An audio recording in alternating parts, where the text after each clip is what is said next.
So today is Thursday, June 3rd, and welcome to the 8:30 show.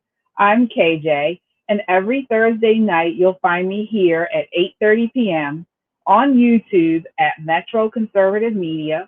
Please hit the subscribe button and give us a thumbs up. Also, I'm live on Facebook at Metro Conservative Media. Please like our page. We appreciate the support. This is a show where I chat with various individuals about their conservative journey. Tonight, I am talking to Dejaris Holt. He is a recent graduate of Bowie University. Hi KJ, How's how it are you? going? Good. How are Pretty you? good. Doing a lot better. Good. Oh, good. Okay. Were you sick or were you getting over a cold? No, I was getting over school. Oh, right, right. So you recent graduate. How's that feel? It feels great, I accomplished something really hard. I've been in school for a little bit longer, but just Hmm. for it to be done, it's like a 100-pound weight off my shoulders. I know. Oh, and now you can enjoy the summer. I don't know if you have any other plans as far as continuing education, but at least you get a little break, I hope. Yeah, well, I'm supposed to go to law school in a year, uh, Okay. so my year is a little break, but uh, if I feel like I need more time, then I'm gonna take more time. Yeah, that's awesome. Well, congratulations again Thank on you. that. Yes. So thank you. Like I said, thank you again for chatting with me tonight. So basically, before we get into politics, I always start out with a random question and answer segment, just so the audience can get to know you a little bit better. So basically, I'll ask you just a couple of questions. It's nothing too rocket science. Just the first answer that comes to your mind, that's what you would just respond as. hmm Okay. All right, so we will start off. What's your favorite movie? My favorite movie? Uh, I would say Star Wars, the whole franchise. Oh, okay. Oh, wow. Okay. All hmm right.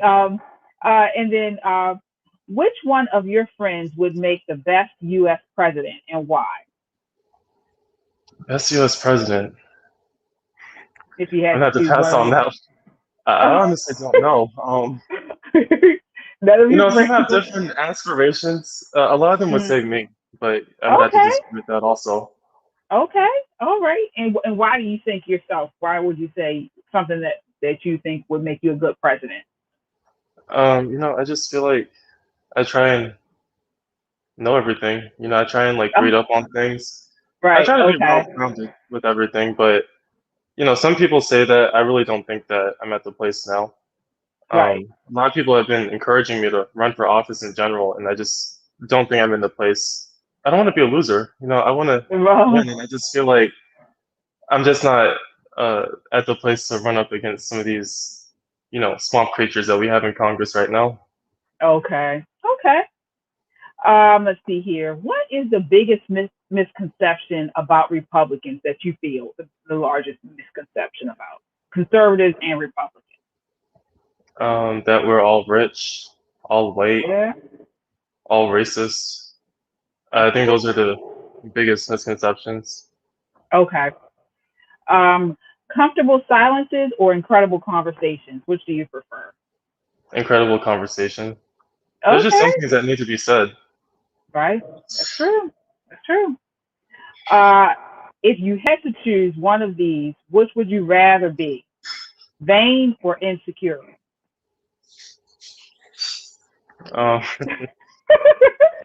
I'd rather be vain Okay. because, there's just things that you'll try. If you're insecure, you're not going to try anything. And what are you going to get in life? Some of the most successful people, unfortunately, are pretty vain. I found that out the hard That is the way. best response that I've ever had to this question. I mean, most people don't even like to answer it, but you kind of hmm made it. That makes sense. That makes so much sense. hmm So okay. And then what's one thing that you are most known for among your friends? Being a It could be a know-it-all. trait. Oh no. Okay. Yeah. Okay. All right. All right. Well, that ends that. So in our next segment, I'd like to discuss your conservative journey. So, firstly, have you always been conservative or Republican? Or if not, when did you start? When did you become a Republican? For the most part, I feel like I have been, even in high Hmm. school, before I was even Okay. old enough to vote. There are just, and I wasn't the only one. I was just the only one that was willing to admit it. I Hmm. remember an exercise we did in one of our government classes. I think it was freshman, and they would have like a bunch of policies on the wall, and you'd have to like guess which politician. So at this point, it was like Newt Gingrich, running Mitt Romney. I don't even like to say his name, and then Barack Hmm. Obama, John McCain, and a lot of people would have to say who they agreed with. Hmm. Also, a lot of people weren't picking Barack Obama. I surely wasn't picking him either. Hmm. I think I might have picked Newt Gingrich at that point, and some other people Okay. did. So I Hmm. started to question, I'm like, people keep telling me to support him, but meanwhile, his policies don't even align with what I believe in, truly. Hmm. So at that point, I just started like having more questions, and then the first presidential election I actually turned 18, so I was old enough to vote in the primaries, and that's when I Okay. realized that this is what I am. Hmm. Okay. Now, what was it like? Were you in high school when President Obama was running for office, or where were you as far as your academic, as far as when Obama was running? The first time I think I was in elementary school, Oh wow. um, Okay. mhm. And then the second time I was in high school. I Okay. remember the election. Okay. And Hmm. so, like, how was it if among your friends or just in social circles, if you remember, because he was such a celebrated president, Hmm. especially among the Black community. Uh, how was that? And were you at that time? Were you leaning conservative in your politics or in your thinking? I was. Okay. Back then, we didn't really talk about it that much. I had Hmm. Twitter back then, and I remember, people got excited that, he won re-election. The first time he won, I actually don't remember. Okay. Um, no, we're in elementary school. We're not really talking about Right. politics. Hmm. Maybe nowadays we are, but back then we I weren't. know. Um, so yeah, it was just a general dynamic that, people liked him. They don't know Hmm. why, but they liked him. Right. Okay. Okay. And so now, after graduating, well, how was it on college campus as a conservative? Were you vocal about your values and your conservative beliefs, or how was that? I was vocal about it. I feel like if we want to spread a message, we can't just be silent about it. So I was pretty vocal, and I've Hmm. never encountered like any violence, or I've never like had any people like harass me. Hmm. I feel like, of course the media is gonna overplay that and make it seem like it's just widespread. But I honestly don't believe, at least on my campus, it wasn't like that. Um, Okay. and I wasn't the only one who had, these values. Other people, they may not call themselves Republican, but they did have the values that, generally would be right wing or Hmm. considered to be that. Okay. And so, can you talk about some of the issues that you feel strongly about as a conservative? Uh, are there any ones that you feel very strongly about and is probably a good reason why you are conservative? And it could One be of my current or just in biggest, general. Mm-hmm. Mhm. One of my biggest issues is war. And, unfortunately, this isn't just a Democrat or Republican problem. This is just a swamp problem that we have. I've seen George Bush, obviously, he's created a mess in the Middle East. So much is going wrong with him. And then we have, other foreign policy problems like China, which started under Clinton. Um, what I really want is someone to be strong. And that's what I look for in a politician. I don't look for that just in Democrats or Republicans. I know some strong Democrats out there. Not very many, but I can say the same about Republicans also. I just like strength. And I feel like, you know, you look at people like Ron DeSantis in Florida. He Mhm. displays strength. You look at the person who is not Joe Biden. He displays strength. He may be a little bullheaded at times, but he displays strength. Joe Biden is a weak person to me. Anything that the left says that they want him to be for, even if like traditionally he was not for it, he'll suddenly be for it now because he doesn't have the strength to stand up. And I think that this is a problem that we need to address, and a lot of it comes with war. I've seen Joe Biden stand up when it comes to like pulling out of Afghanistan. Mhm. People, disagree with that because it's going to create a vacuum effect. But if he did not do that, think of where we're going to be in the next 20 years.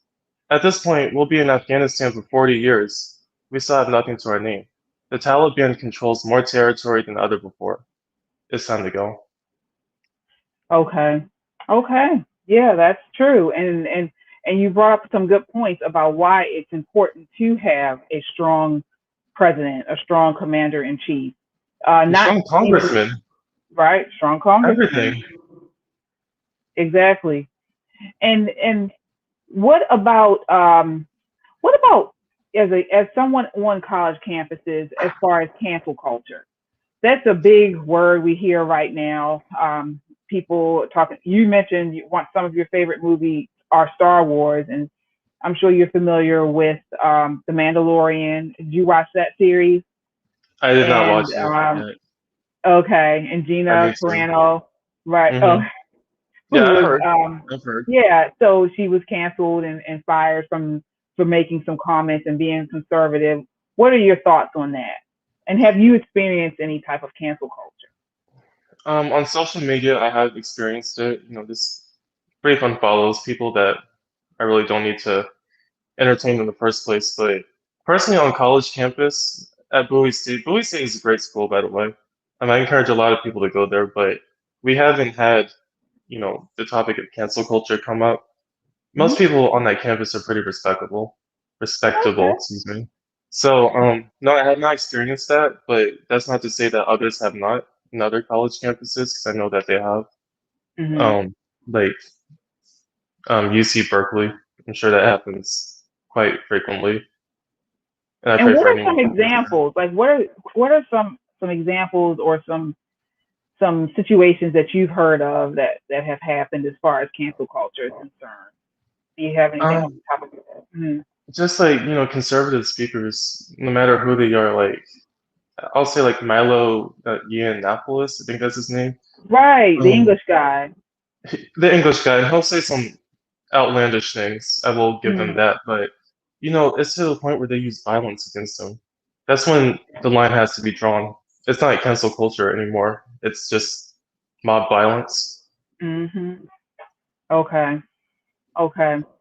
And when you talk about cancel culture, as far as well, not so much cancel culture, but just differing of opinions within among friends, among family. Have you had to experience anything like that as a conservative, or are most of your friends conservative?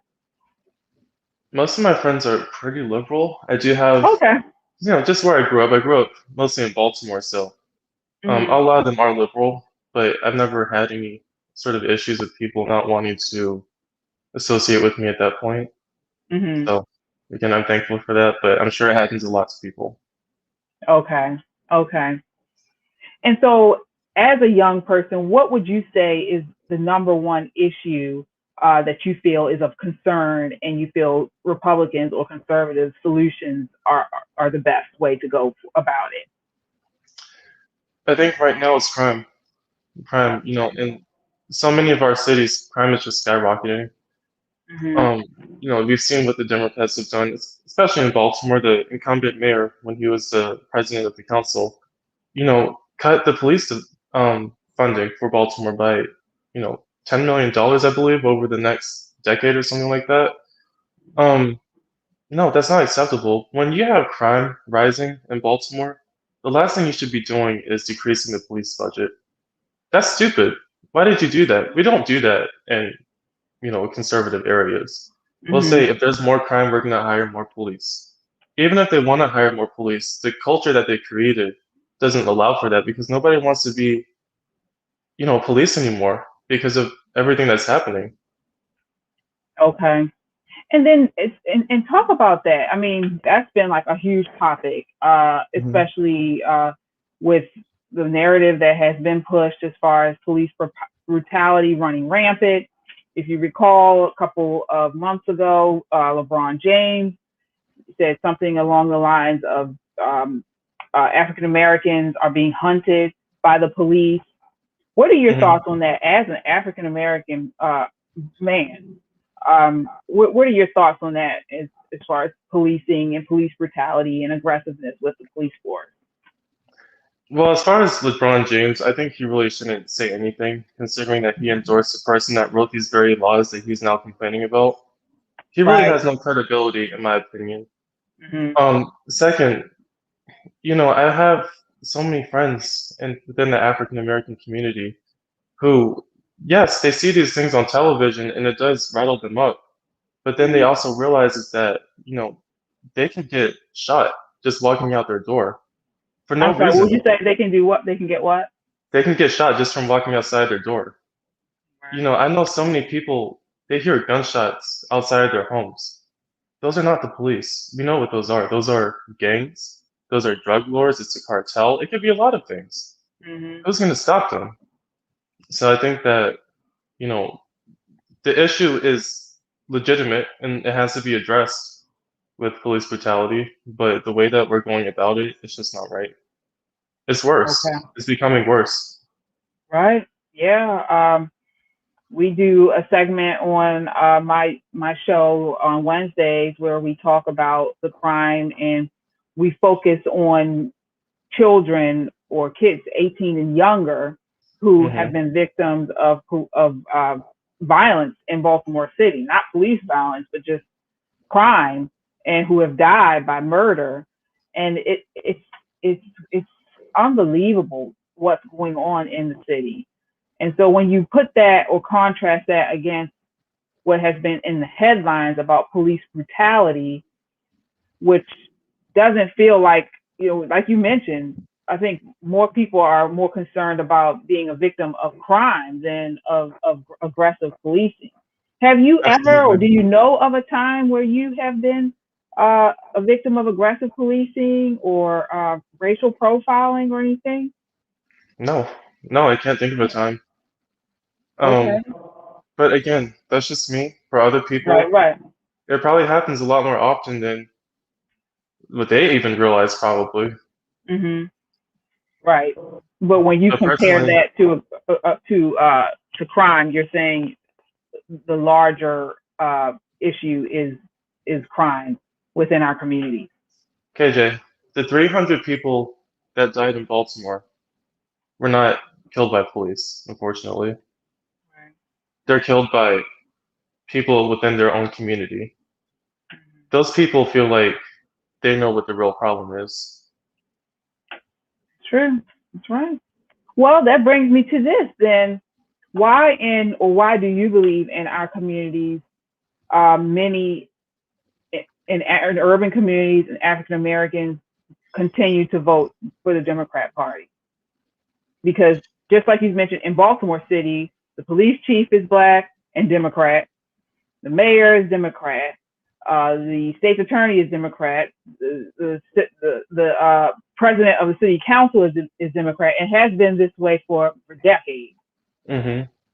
So, what do you think, as a young person, what do we need to do to get the point across that this is not working and we need to try something different, like the Republican Party? Well, first we need to, as you just said, get the point across. A lot of people vote this way because they've never seen anything different.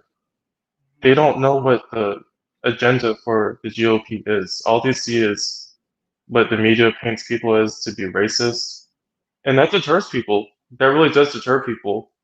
We have to get into those communities. We have to start, engaging with them more. It doesn't have to be political. It can just be, playing basketball with some child that, doesn't have someone like that in their life. We have to start Mm-hmm. somewhere. And unfortunately, we haven't done a great job doing that. Yeah, I agree. I agree.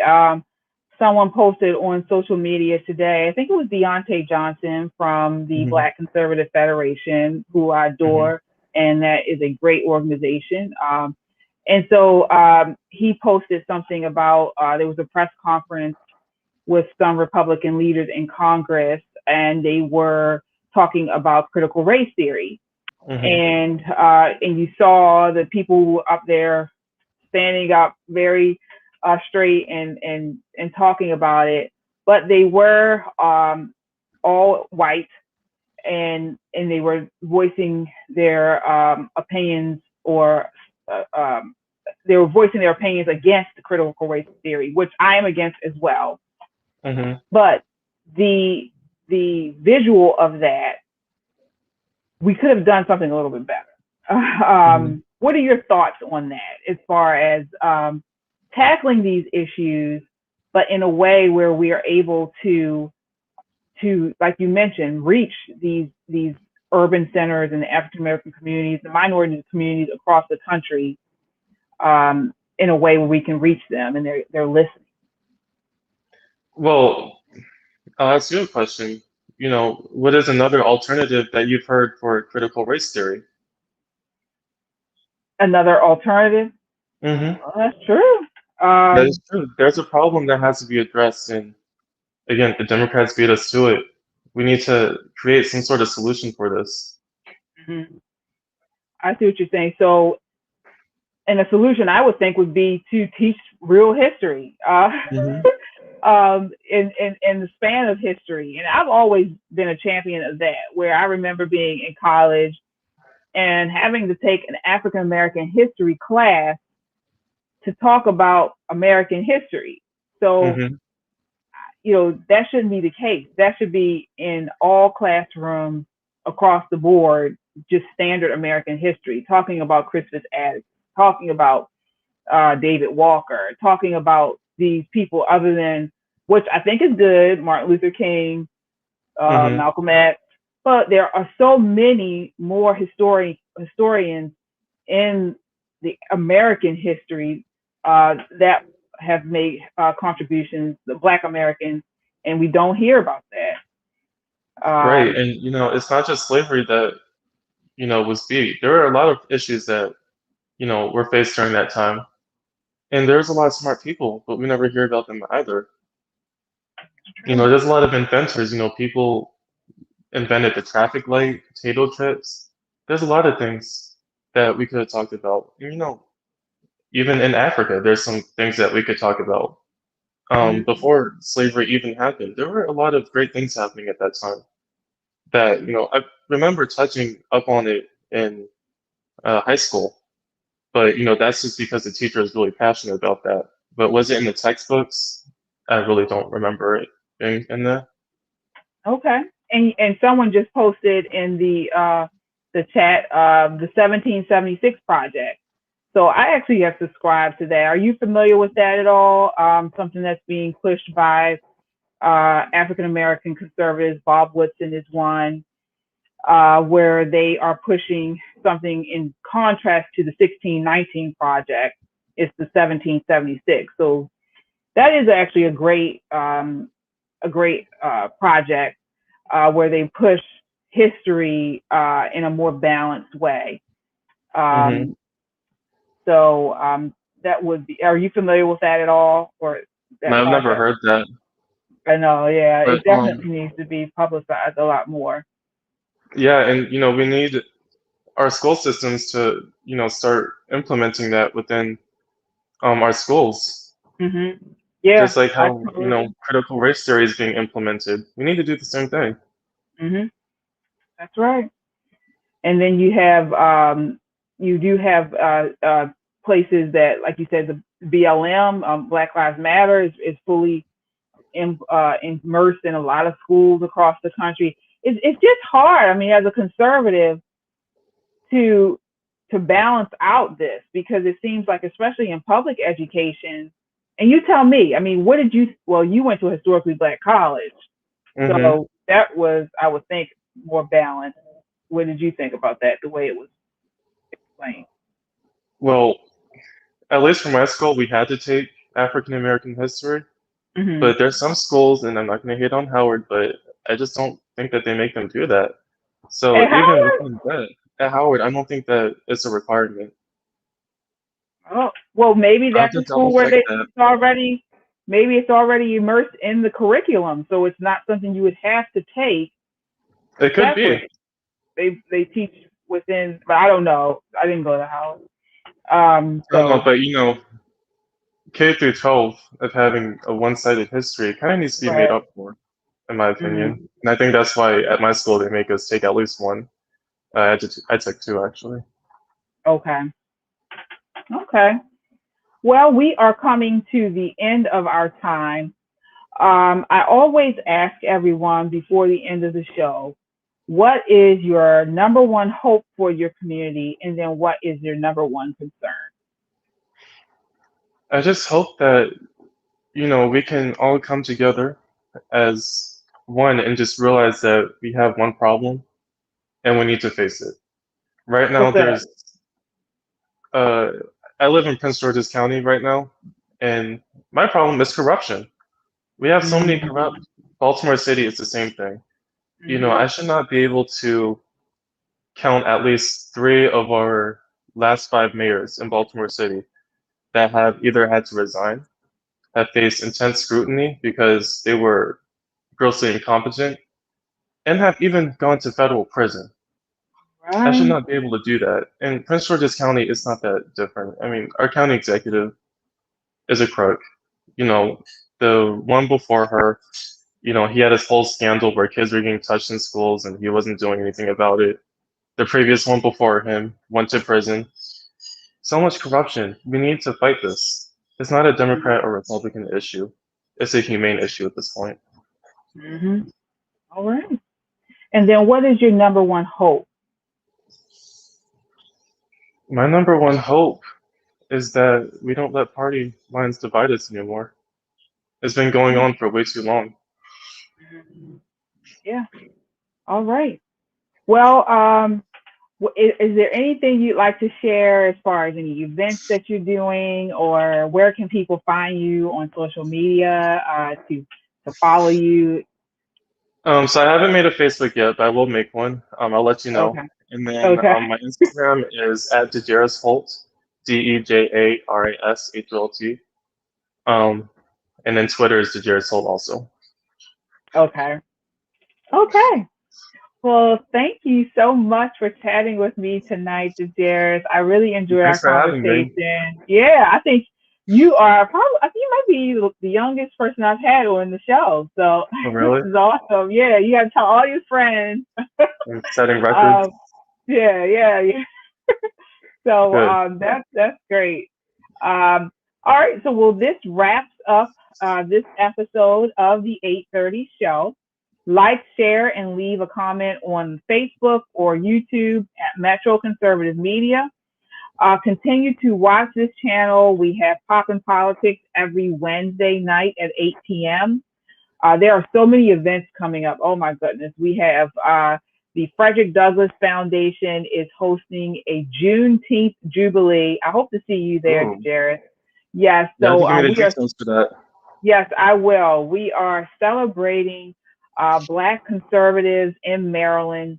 It's an awards reception and an awards gala partnering with the Maryland Black Republican Council, and then also, of course, the Frederick Douglass Foundation and the Douglass Leadership Institute. This is going to be a dynamic gala and event. So this is Saturday, June 19th, starting at 6:30 p.m. There's going to be live music. There's going to be food. We have Bob Woodson as the keynote speaker. Oh. This is going to be an incredible event. So even if you're not conservative, but you want to celebrate Juneteenth and Black excellence in Maryland, please attend. If you want more information about that, check out Eventbrite.